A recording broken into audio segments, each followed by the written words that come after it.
Sabi po ni Senate President Soto, there is no such thing as a rule, dapat abogado yun.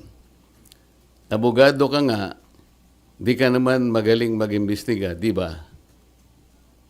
Chuckles, nakalagay. So useless. There's no such thing as a rule na dapat abogado yun. Kung abogado ko nga, hindi ka naman magaling mag-imbestiga. Di ba? So, useless. Unang-una po ako, wala akong in-insinuate na dapat ang chairman ay abogado. Ito lang ang in-insinuate noong isang babaeng hanggang ngayon hindi makamove on kung bakit ako nanalong senador. Alam na po ninyo yun. Pinipilit po ba nila sinabi ko ito? Hindi ko po sinabi ito. Pero sila nga po ang may pasaring rito eh. Abogado ka nga, hindi ka naman magaling mag-imbestiga, di ba? Saan po nila nakuha yun? Sino po ba yung magaling? Bakit tayo magkukumpara? Ito pa po sinabi niya, September 10, 2025, sa totoo lang, 1PH, SP Soto, may suspetsa na kami na inedit yung affidavit ng Diskaya. How can the Senate President say this? What is his basis for doing this? This is a serious charge. Sino po ang nag-edit? Ako po ba pinatutungkulan niya? Alam mo ako, hindi ako pala away eh.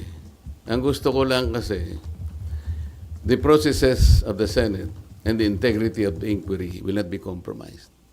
How come nag-relent siya sa request ng Speaker of the House of Representatives? Kaya ito ang dahilan kung bakit ko kayo pinatawag sa isang press con. Unang-una, maraming salamat sa pagpapaunlak ninyo at magandang umaga sa ating lahat. Kung mapapansin ninyo, ako nang nag-initiate ng press con na ito kasi alam ko yung marami sa inyo ay sa mga nakakaraang mga araw ay hindi nila ako ma-interview kasi hindi naman ako talaga nagpapa-interview.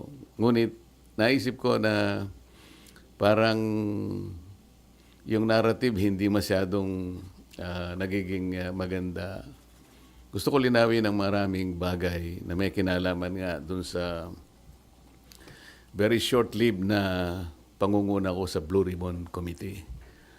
Halos 3 investigations lang yung ating natapos at nagkaroon na nga ng development at yun naman ay alam na ninyo. Ngayon, dahil nga dun sa mga pangyayari na yan, meron akong gustong mga issue na dapat ituwid. Gusto kong unahin yung tungkol dun sa punta nung